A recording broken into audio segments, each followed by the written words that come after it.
Hello everyone, welcome back. It's been a while, and today we'll be talking about the meta recap for the tail end of Season 12, which includes the playoff. So it's been 2 updates since the last one, and we've got quite a few new units to cover. And without further ado, let's begin from the worst end of the units. And first one up we have Girl in the Shell, or New Lucretia. Her talent is, very short and simple for better, but probably for worse. And basically, she gets 30% damage increase, and it scales off her current HP, which is kind of standard for most mages, 30%. And then she has an extra line on her talent, which gives her a buff every time she ends turn, which grants her plus 5% in and plus 1 unit range. So basically her talent just flat out gives her plus 30% damage, plus 10% in, and plus 2 unit range. But you need 2 turns to get the full benefit, or you need, you need an act again. You need to click end turn twice. So on your third action, you will get the full benefit of the talent, which is, the stats itself is not bad, but it literally doesn't do anything else in her talent, so that's kind of bad. A 3C is a single target attack that has a 1.3 times multiplier, and then every time you end turn, you can select one buff to enhance your 3C, and that basically means you need 3 turns at least to get all the buffs, and you don't even get to pick what buff you want exactly. Like the first and third buff is kind of random to what you roll, only the second buff is kind of fixed. And from all the buffs which you can see right here, I think they don't really stand out much unless you happen to get the correct class advantage against the tank that you are facing. And then if you can land the all stats minus 30% from her second buff, then you might do quite a bit of damage to the tank, but otherwise I think the buffs are very lackluster. Like, she has a couple of sustain related buffs, but I feel like you generally shouldn't rely on a mage to give you your sustain. It probably helps, but then her damage is gonna suck ass after that. And every buff she gets a blanket plus 5% damage increase on her 3C up to 15%, but I don't think that's enough to make up for the 1.3 times multiplier compared to other mages. So, well, I don't have her build, and I also don't know anyone who built her, so I can't say for sure, but I think she might lack a bit of damage into enemy tanks. And then if you don't want to do single target, she has a couple of AoE options, but they are also kind of lackluster. She basically has a reskin black hole that does less damage but allows her to retreat 3 blocks. And then she has Heaven Sanction, which is very similar to the original Lucretia. And on top of that, she can randomly roll one or like some AoE from her slot machine skill, so she could get an extra AoE from there. But overall, nothing to write home. She doesn't do any extra debuffs, the damage isn't that great, because you'll probably be running like a scepter on her, because her 3C is single target, so you'll probably be more focused on that end. The only good thing that she has going for her really is she has good troops. The Bad Mages, which is a new troop that came recently, is very nice for single target mages because they proc a debuff before entering battle, which allows her to proc the mage tag by herself, which increases your troop attack by 20% when enemy has a debuff. And not all mages are able to proc these by themselves, so this troop is pretty nice for that. And other than that, she has warlocks if she wants a more defensive option. And alongside with Dropnears, you can try to trade 1 for enemy assassins. So she has that going for her as well, but that's kind of all she has going for her compared to other mages. Next up, we have Leoback, which I can't believe I'm saying that, but arguably has a worse talent than Girl in the Shell. Basically, he has a plus 25% damage increase when he is above 70% health, so it doesn't scale, but it's like an on and off. As long as you're above 70, you can get 25%. Not sure why they didn't give it 30. And then he gets a blanket plus 2 unit range at 6 stars. So before that, she can why do I keep calling him she? He can only get 1 plus 1 unit range, so that's kind of ass because basically he needs to be 6 star to be playable at all. And frankly, I don't think he's even playable at 6 star. So yeah, there's that. And then beyond that, he has an extra part in his talent, which says that if your teammates enter battle and the opponent is left with less than 15% health, they will take a fixed damage based off on 2 times of Liubek's int at 6 stars. So it's very awful because first off, like this kind of talent, you can't really proc it consistently. Like the only time it procs is if you have a debuff from your 3C or if they are below 15% health, which is a very weird number because most revive units, they revive at least 20% health, and other units they revive at 50% health. So the talent doesn't proc on revive, which means that it only procs on when you barely missed a kill from your assassin or something. But this guy is an AoE mage, so you know, the synergy is very off there and you can't proc it consistently. So yeah, that part of the talent, like it does something, but it doesn't really mean anything when it procs. So, you know, take it as you will. The second part of this unit is that it's kind of conflicting on what he wants to do because his 3C is an AoE and his 3C has a passive that applies a debuff, which basically allows his teammates to proc his fixed damage from the talent from a single target attack even if they don't go below 15%. I think if they are below 15%, it will proc the talent twice, but you know, I don't have this unit so I haven't done testing myself, but I think that is what it means. But it's just a consistent way of proccing the talent debuff. But if they're not below 15%, they're probably not dying from that fixed damage.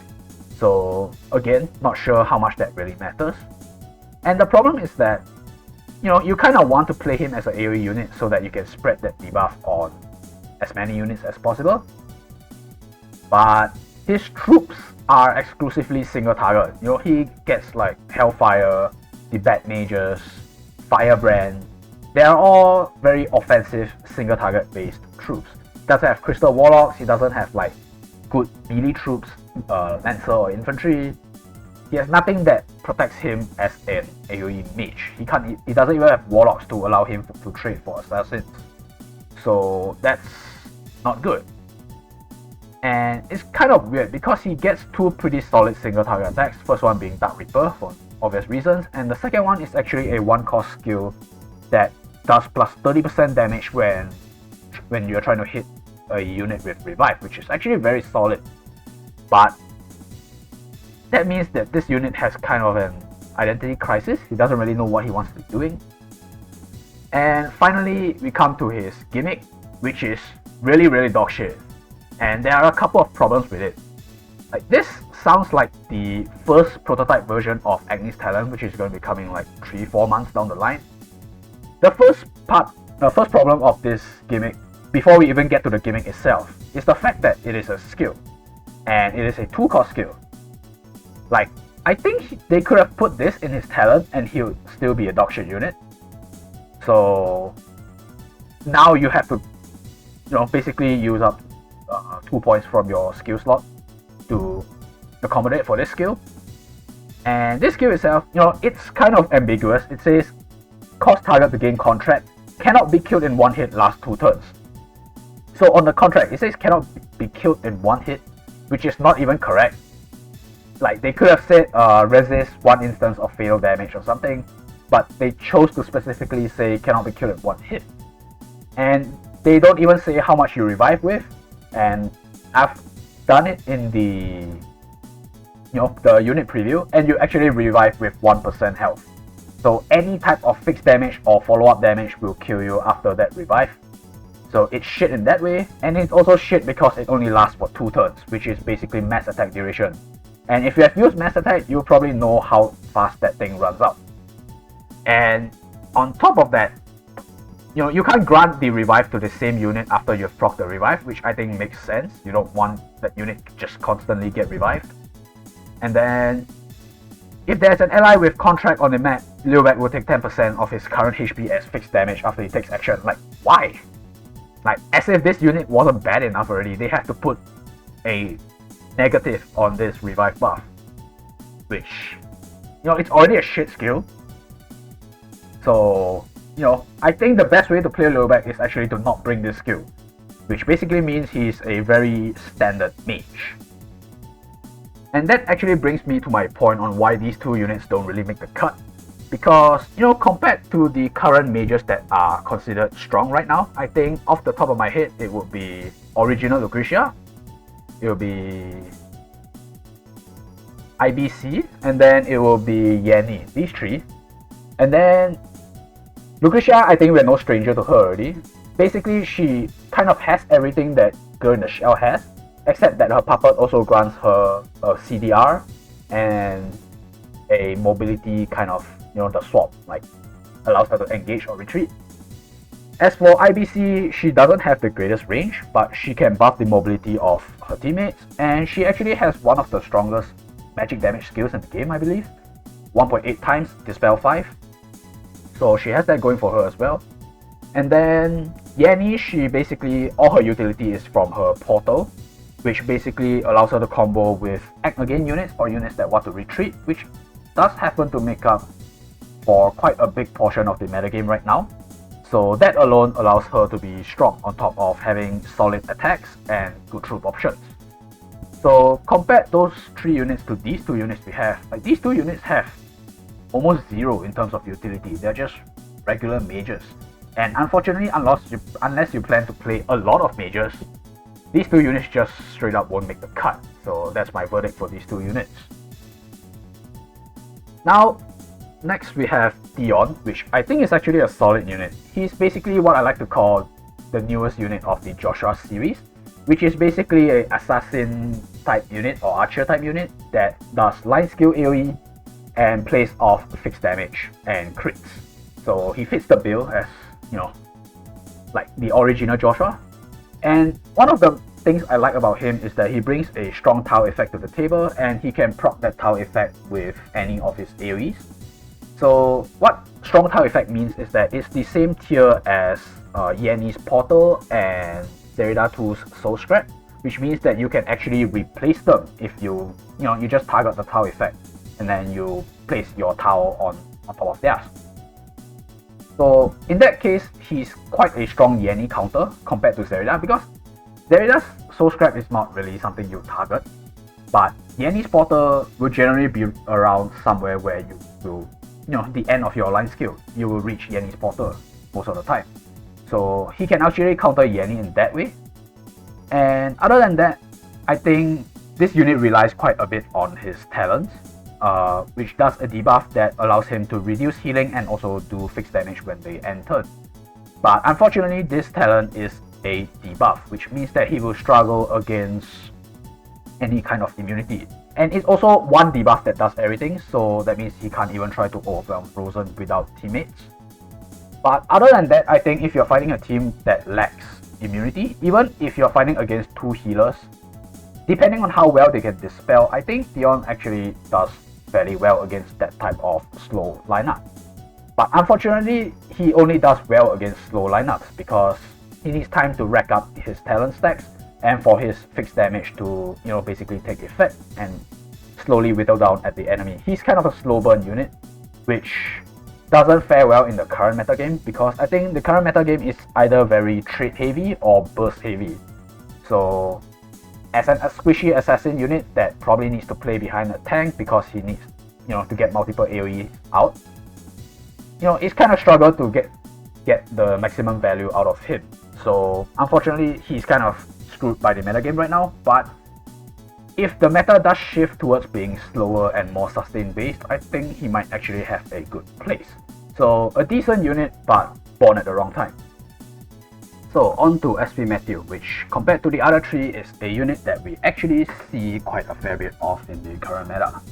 And compared to his original version, he basically got an improved talent, which allows him to actually get his attack and defense outside of battle now.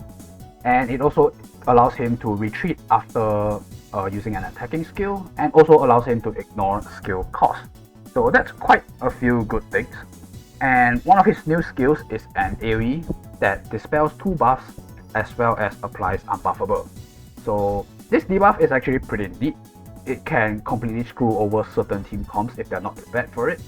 And these kind of team comps would be units that rely on a specific buff, So for example, Epsilon with his faction buff, or any other unit that relies on their faction buff or attack buff, they kind of don't really want to face the RNG of Matthew. And also units that are weak against unbuffable, and if they don't have proper dispel. So I would say this applies to units like IBC, because if your whole team relies on IBC's mass attack and mobility increase, you're probably pretty screwed if the SP Matthew is on a good map and reaches you before you can reach him, because he's either going to dispel your attack or he's going to dispel your mobility, and then you're kind of screwed because you need to wait 2 to 3 turns to get that back up. And even if the enemy doesn't really rely on a specific buff, if they don't have any proper sustain, the AoE actually does quite a fair bit of damage, and because of his retreat, it might not necessarily allow for the enemy to chase you on a good map. And because of his talent giving him quite a lot of defense, he actually can get up to around 1000 plus.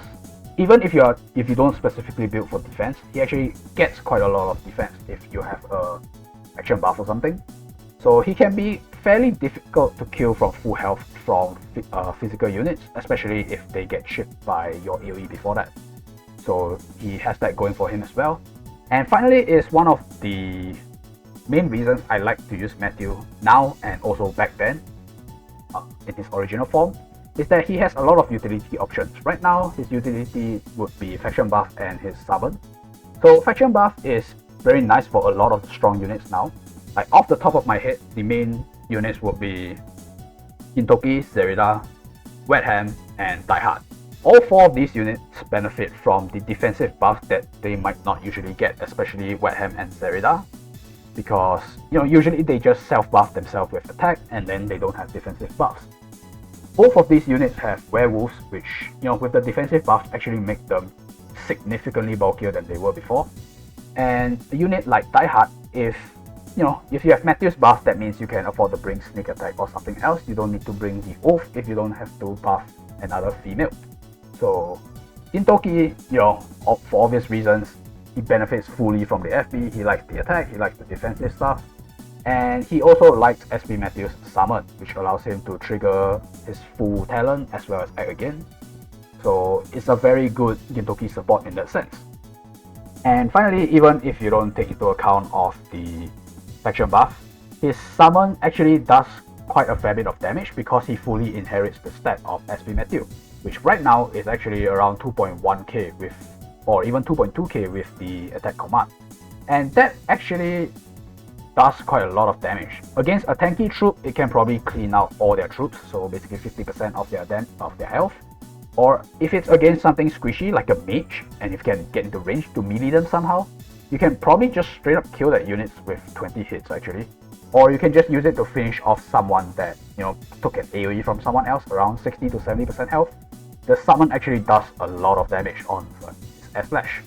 And similarly, it does quite a lot of damage on the sword dance as well, because it comes off a 2.1 to 2.2k attack. And it doesn't have any damage increase, but it's not insignificant. You can also pivot into S/, if you happen to go against like Rosen plus a tank or something. And I personally, I run Judge Talisman on mine because I like the effective against Holy, although I think overall in general terms for ladder, I think boots are better.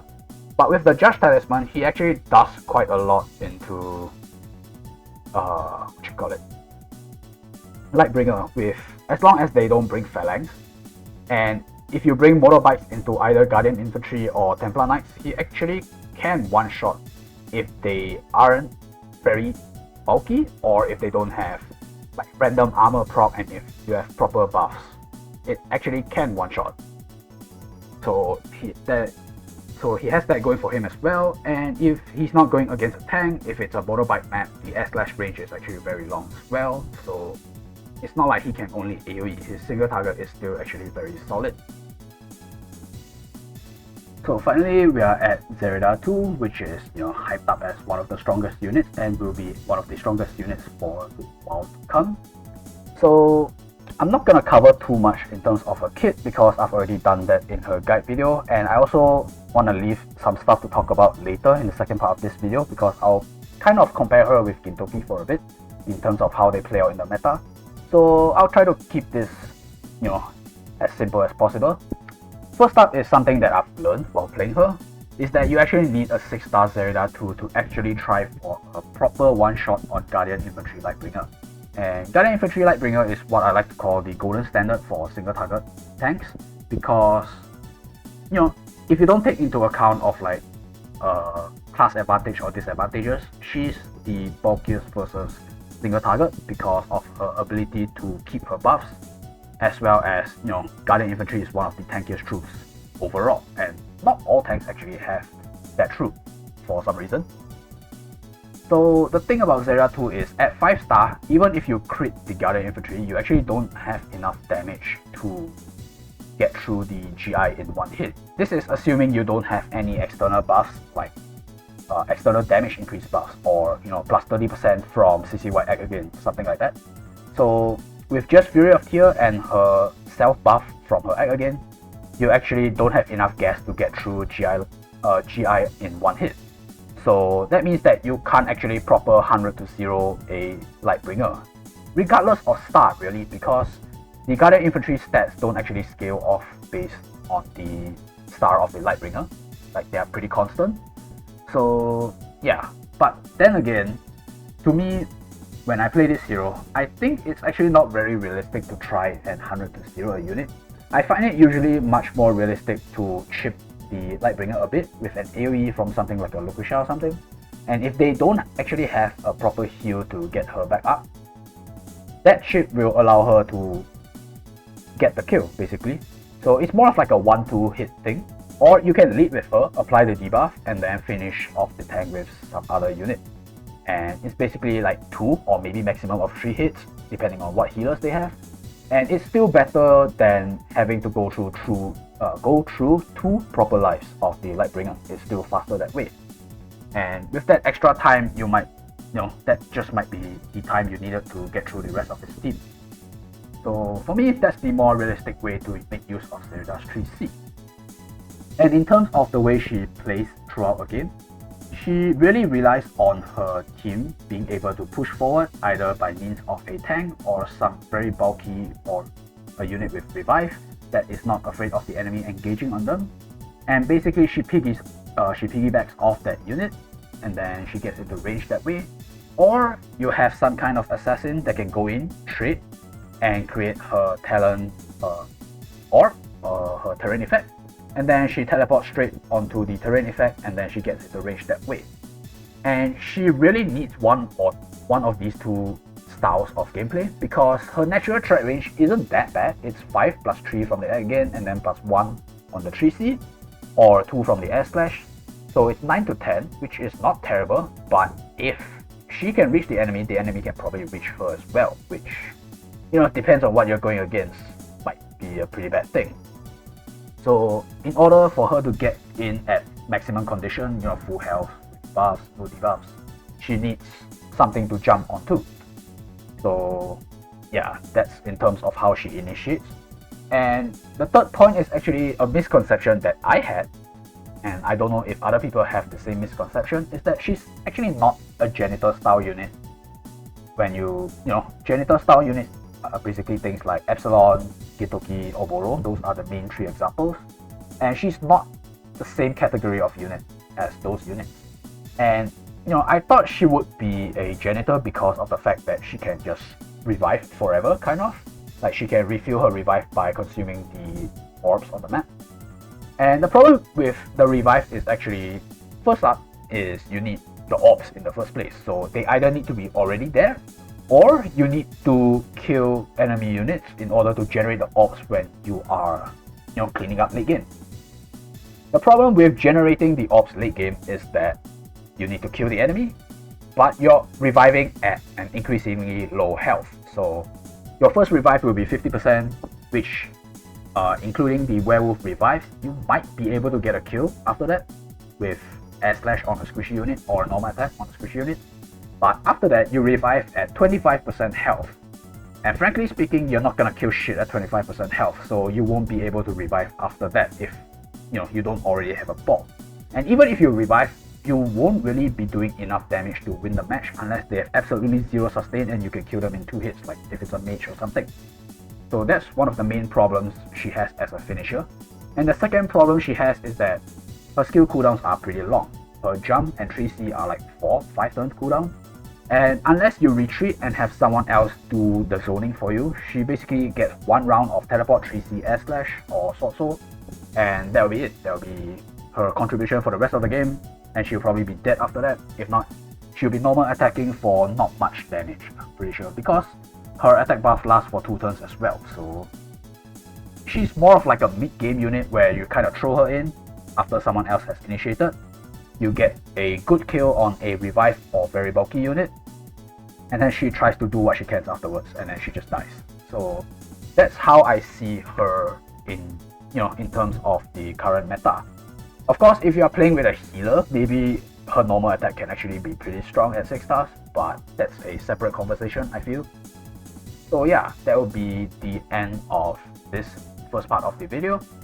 And then, the second part will cover a bit about, boxes, meta, playstyles, matchups, that sort of things. So for now, thank you guys for watching. I'll see you guys next one. Peace.